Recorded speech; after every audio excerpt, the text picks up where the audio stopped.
Mănăstirea Râmeț.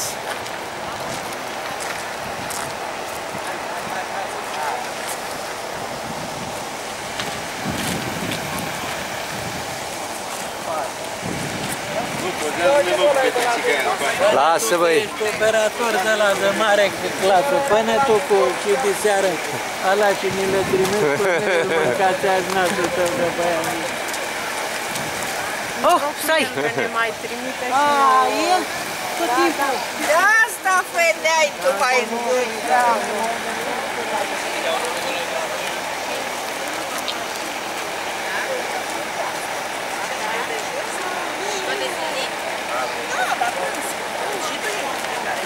Stai că acum mă duc să mă costolicesc. E programă. Și ce? Cum stai cu picioarele? Uite aici. Mai să dau cu cădata. Pardon, mă scuzați. Ochii încolo.